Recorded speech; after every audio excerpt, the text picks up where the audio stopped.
Hi dears, good morning. എല്ലാവരും സുഖമായിട്ടിരിക്കുമെന്ന് വിശ്വസിക്കുന്നു. എന്തായാലും വിശേഷങ്ങളോടൊപ്പം തന്നെ ഇന്നത്തെ മക്കളുടെ ലഞ്ച് ബോക്സ് ഞാൻ കൊടുത്തിട്ടുണ്ട് കേട്ടോ. എന്തെങ്കിലും വീഡിയോ കൊടുക്കണമല്ലോ, അതിന് വേണ്ടിയിട്ട് ചെയ്തതാണ്. പ്രഭാവതി വളരെയധികം സങ്കടത്തിലാണ്. നന്ദനെ കാണാനില്ല എന്നുള്ള കാര്യം അറിഞ്ഞിട്ട് പ്രഭാവതി ഇങ്ങനെ നാടൊടുക്ക് നടക്കുന്നു. അതുപോലെയൊക്കെ തന്നെയാണ് അരുന്ധതിയും. ഇതൊരു കൈവിട്ട കളിയാണെന്ന് എനിക്ക് തോന്നണേ. എന്തായാലും ഇതിപ്പോൾ നമുക്ക് പറ്റിയ ഈ ഒരു ആദ്യത്തെ ഒരു ചെറിയൊരു അബദ്ധം പിന്നീട് അത് തിരുത്താൻ പറ്റാത്ത ഒരു തെറ്റായിട്ട് മാറിക്കഴിഞ്ഞു. ഇത് വല്ലാത്തൊരു രീതിയിലാണ് പോയിക്കൊണ്ടിരിക്കുന്നത്. ഇപ്പോൾ നന്ദനെ കാണാതായതിലൂടെ തന്നെ നമ്മുടെ സകല കൺട്രോളും വിട്ടു കഴിഞ്ഞു. എന്തായാലും ഇനി നമുക്ക് ഇതിലൊന്നും ചെയ്യാൻ കഴിയില്ല എന്നൊക്കെ അരുന്ധതി പറയുന്നുണ്ട്. അരുന്ധതിയുടെ വീട്ടിലേക്ക് കെവിനും പിന്നെ ഇസബല്ലയുണ്ട്. ആ സമയത്ത് CPയും വന്നിട്ടുണ്ട്, ഋഷിയുണ്ട്. അവരെല്ലാവരും കൂടെ ചേർന്നിട്ട് കാര്യങ്ങളെല്ലാം തീരുമാനിക്കുകയാണ്. സംസാരിക്കുന്നതിനിടയിൽ തന്നെ എന്തൊക്കെയാണ് നടന്നതെന്നൊക്കെ ഇങ്ങനെ ചോദിക്കുന്നുമുണ്ട്. പ്രധാനമായിട്ട് അവർക്ക് പറയാനുള്ളത് CPയെ വഴിയിൽ തടഞ്ഞു നിർത്തി ദേവിക പറഞ്ഞ കാര്യങ്ങളാണ്. അതായത് ഒരു ആത്മഹത്യാക്കുറിപ്പ് കണ്ടിട്ടുണ്ട്. അതിൽ പ്രധാനമായിട്ട് പറയുന്നത് അരുന്ധതിയോട് പ്രതികാരം വീട്ടണമെന്ന് തന്നെയാണ്. ആ സമയത്ത് ഇസബല്ല ചോദിക്കുന്നുണ്ട്, അപ്പോൾ പിന്നെ നന്ദൻ്റെ ജീവൻ എന്തെങ്കിലും അപകടം ഉണ്ടായിട്ടുണ്ടോ? നന്ദൻ എന്താ ആത്മഹത്യ ചെയ്തോ? അങ്ങനെയാണോ ദേവിക നമ്മളോട് പറയുന്നത്?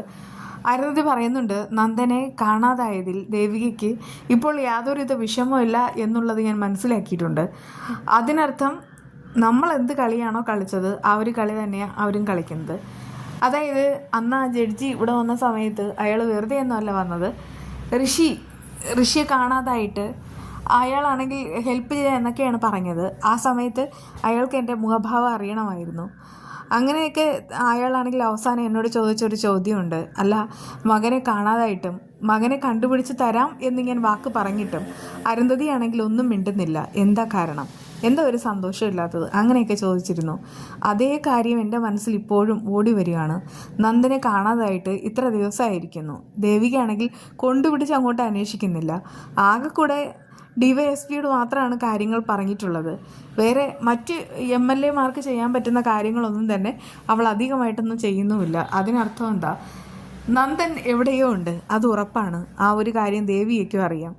അത് കേട്ട് ഇസബല്ല ആകെ നടുങ്ങി വിറയ്ക്കുകയാണ്. എന്നിട്ട് പറയുന്നുണ്ട്, നന്ദൻ എവിടെയോ ഉണ്ടെന്ന് പറഞ്ഞാൽ അത് ദേവികയുടെ കസ്റ്റഡി തന്നെയാവും. അങ്ങനെയാണെങ്കിൽ ദേവികയും നന്ദനുമായിട്ട് ഇപ്പോൾ ഒന്നിച്ചിട്ടുണ്ട്. അതായത് നന്ദനെ രക്ഷിക്കാനായിട്ട് ദേവിക കളിക്കുന്ന നാടകമാണ്. ഇതിലെന്തൊക്കെയോ ചീഞ്ഞ് നാറുന്നുണ്ടല്ലോ. ആ സമയത്ത് അത് കേട്ട് കെവിൻ പറയുന്നുണ്ട്, എനിക്കും ഇതൊക്കെ കേട്ടിട്ട് വല്ലാതെ പേടിയാവുന്നുണ്ട്. എന്തായാലും ഇതിൽ ഞാനും പെട്ടുപോയതുപോലെയാണ്. ഇസബല്ല പറയുന്നുണ്ട്, അങ്ങനെ ആർക്കും ഇതിൽ നിന്നും ഒഴിഞ്ഞു മാറാനായിട്ട് കഴിയുകയില്ല. ഒന്നല്ലെങ്കിൽ മറ്റോരോരോ കാര്യത്തിലായിട്ട് നമ്മളെല്ലാം ഇതിൽ ഇൻക്ലൂഡഡ് ആണ്.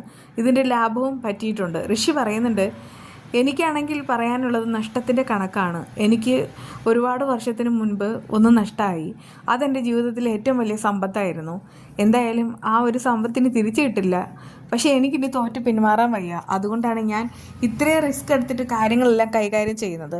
അത് കേട്ട് CP പറയുന്നുണ്ട്, എന്തായാലും നന്ദനാണെങ്കിൽ ചിലരോടൊക്കെ തീർത്താൽ തീരാത്ത പകയുണ്ട്. ആ ഒരു പകയുടെ കാരണം എന്താണെന്ന് നമുക്ക് വ്യക്തമായിട്ട് അറിയുകയില്ല. പക്ഷേ നന്ദനാണെങ്കിൽ പേരൊക്കെ എഴുതി വെച്ചിട്ടുണ്ടെന്ന് പറയുമ്പോൾ ഇതിലെന്തൊക്കെയോ നമുക്ക് സംശയിക്കേണ്ടതായിട്ടുണ്ട്. നന്ദൻ അങ്ങനെ പേരെഴുതി വച്ചിട്ടുണ്ടെങ്കിൽ മിക്കവാറും നിങ്ങളുടെയും പേര് കാണും. അതായത് കെവിൻ്റെയും ഇസബല്ലയുടെയും പേര്. അത് കേട്ട് കെവിനാകെ പേടിച്ച് വിറയ്ക്കുകയാണ്. എന്നിട്ട് പറയുന്നുണ്ട്, അങ്ങനെയാണെങ്കിൽ അവൻ കാര്യങ്ങളെല്ലാം മനസ്സിലാക്കിയിട്ടുണ്ടാകണം. അത് ഇനിയാണ് നമ്മൾ പേടിക്കേണ്ടത്.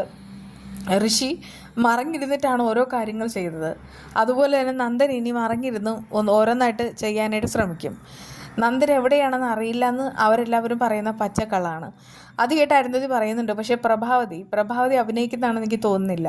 അതിനർത്ഥം പ്രഭാവതിക്ക് സത്യങ്ങളൊന്നും അറിയില്ല എന്ന് തന്നെയാണ്. ആ സമയത്ത് ഇസബല്ല അറിയിക്കുന്നുണ്ട്, അല്ല കെവിൻ പറഞ്ഞല്ലോ കഴിഞ്ഞ ദിവസമാണെങ്കിൽ നന്ദൻ്റെ വീട്ടിൽ, അതായത് ചന്ദ്രോത്ത് വീട്ടുകാരുമായി ഏറ്റവും അടുപ്പമുള്ള ഒരാളെ കണ്ടു എന്ന്. ആ സമയത്ത് കെവിൻ തന്നെ പറഞ്ഞതാണ് അവർക്കാർക്കും നന്ദൻ്റെ തിരോധാനത്തിൽ യാതൊരുവിധ പങ്കുമില്ല. അതുകൊണ്ട് തന്നെ ചോദിക്കുകയാണ്, ആരാണ് ഈ വിവരം പറഞ്ഞത്? കെവിൻ പറയുന്നുണ്ട്, ഞാൻ ആ പേര് പറഞ്ഞാൽ ഒന്നും നിങ്ങൾക്കറിയില്ല. ഒരു ബന്ധു അത്രമാത്രം.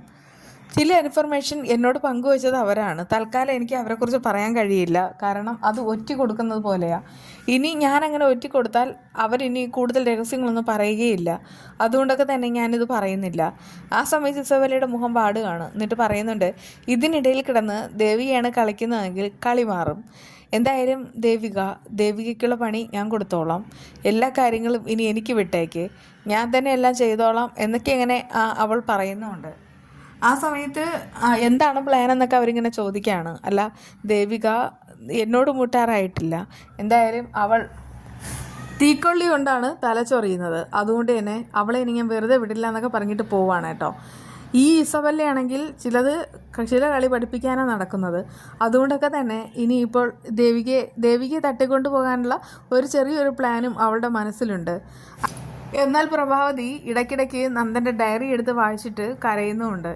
ഇവിടെ എല്ലാവരും കൂടെ ഒരുമിച്ച് ചേർന്നിരിക്കുകയാണെന്നാണ് എനിക്ക് തോന്നുന്നത്. കാരണം ഇവിടെയാണെങ്കിൽ ജഡ്ജി ഹരിയുണ്ട്, അദ്ദേഹത്തിൻ്റെ ബുദ്ധിയിലാണ് എല്ലാവരും കാര്യങ്ങൾ ചെയ്യുന്നത്. കൂടെ ശാരികയുണ്ട്, ദേവികയുണ്ട്. നമ്മൾ ആദ്യം കരുതിയിരുന്നത് മുരളിക്കൊന്നും അറിയില്ലെന്നാണ്. എന്നാൽ പ്രഭാവതി മുരളിയോട് ചോദിക്കുന്ന ചോദ്യമുണ്ട്. അതായത് നന്ദനെക്കുറിച്ച് മുരളിക്ക് ഒന്നും അറിയില്ല എന്ന് എന്നോട് പറയുന്നത് വെറുതെയാണെന്ന് എനിക്കറിയാം. അങ്ങനെയൊക്കെ പറഞ്ഞിട്ടുണ്ടെങ്കിൽ എന്തോ ഒന്നുണ്ട്. കാരണം മുരളി മിണ്ടാതിരിക്കുകയാണ്. ഇവരെല്ലാവരും കൂടെ ചേർന്നിട്ട് നന്ദനെ രക്ഷപ്പെടുത്താൻ വേണ്ടിയിട്ട് ഒരുക്കുന്ന ഒരു കാര്യമാണ്. അതുമാത്രമല്ല, ഇതൊരു കെണിയാണെന്ന് കൂടെ പറയാം. ബാക്കിയുള്ള ശത്രുക്കളെ എല്ലാവരെയും ഒരുമിച്ച് വീഴ്ത്താൻ ഒരുക്കുന്ന ഒരു കിടിലൻ കെണി. ആ ഒരു കെണിയിൽ അവർക്ക് വീണേ മതിയാവൂ. ഇനി മറ്റൊരു ഓപ്ഷൻ ഇവിടെ ഇല്ല. അല്ലെങ്കിൽ പിന്നെ ഋഷിയെ കൊല്ലേണ്ടി വരും. ആ സമയത്ത് ഋഷിയാണെങ്കിൽ വളരെയധികം ദേഷ്യത്തിൽ പോവാണ്. അപ്പോഴേക്കും അരുന്ധതി പറയുന്നുണ്ട്, എന്തായാലും നീ ഇനി ഇവിടെ നിൽക്കുന്നത് അത്ര സേഫായിട്ട് എനിക്ക് തോന്നുന്നില്ല. നന്ദനെ അവർ മറച്ചു വയ്ക്കുന്നുണ്ടെങ്കിൽ അവർക്കാണെങ്കിൽ എന്തോ ഒരു വ്യക്തമായിട്ടുള്ള പ്ലാനിങ് ഉണ്ട്. അല്ലെങ്കിൽ പിന്നെ ഉറപ്പായിട്ട് നന്ദനെ കൊണ്ടുപോയി പോലീസിനെ ഏൽപ്പിച്ചേനെ. ഇത് അവർക്ക് എന്തോ ഒരു ക്ലൂ കിട്ടിക്കഴിഞ്ഞു. ആ സമയത്ത് CP ചോദിക്കുന്നുണ്ട്, അല്ല മാഡം, ഇനിയിപ്പോൾ ഋഷിമോൻ ജീവനോടെ ഇരിക്കുന്നുണ്ട് എന്നുള്ള രഹസ്യം എങ്ങാനും അവർ കണ്ടുപിടിച്ചിട്ടുണ്ടാവുമോ? അങ്ങനെയാണെങ്കിൽ എൻ്റെ മോൻ്റെയും എൻ്റെയും ജീവിതം ഇവിടെ തകർന്നു എന്ന് പറഞ്ഞിട്ട് അരുന്ധതി കരയാണ്.